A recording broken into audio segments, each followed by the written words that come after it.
दिक्कत नहीं है, हमारा खेसारी भैया से कोई दिक्कत नहीं है, मनोज बाबा से दिक्कत नहीं है।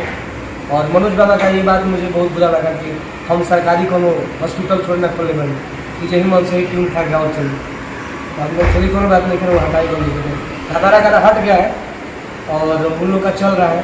खेसारी भैया गाना है, अजीत आनंद जी का गाना है। तो दोस्तों इस वक्त की सबसे बड़ी खबर यह आ रही है कि टुनटुन यादव जी का एक सॉन्ग था जो कि यूट्यूब से डिलीट करवा दिया गया है। और दोस्तों उस गाने का बोल था कि एगो लड़कियाँ पसंद भी है ट्यूशन में। और दोस्तों यह गाना जो कि टुनटुन यादव का काफ़ी ज़्यादा वायरल हुआ था। और दोस्तों यह गाना को कॉपीराइट क्लेम देकर इस गाने को हटा दिया गया है। और दोस्तों इस गाने के बाद खेसारी लाल यादव जी का एक सॉन्ग आया है ट्यूशन वाला।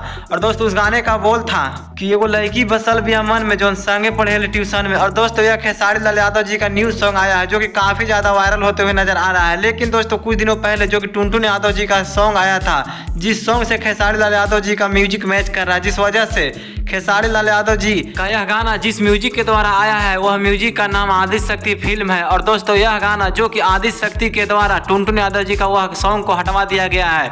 वहां पर आदि शक्ति के मालिक मनोज मिश्रा के द्वारा कहा जा रहा है कि यह टोन जो कि मेरे म्यूजिक के द्वारा खूब ज़्यादा मैच कर रहा है, इस वजह से मैं यह गाना को डिलीट करा दिया गया हूँ। लेकिन दोस्तों वहीं पर खेसारी लाल यादव से कुछ जलने वाले लोगों का कहना है कि खेसारी लाल यादव ने ही टुनटुन यादव का यह सॉन्ग को डिलीट करवा दिया है। लेकिन वहां पर टुनटुन यादव का साफ साफ कहना है कि हमें खेसारी भैया से कोई भी दिक्कत की बात नहीं है, यह गाना को डिलीट होने से कोई दिक्कत नहीं है, हम और खेसारी भैया एक रहेंगे। लेकिन दोस्तों आप क्या कहना चाहेंगे टुनटुन यादव का सॉन्ग जो कि इस तरह से आदि शक्ति फिल्म्स के द्वारा हटा दिया गया है? लेकिन दोस्तों आप अपनी राय कमेंट बॉक्स में जरूर बताइएगा दोस्तों।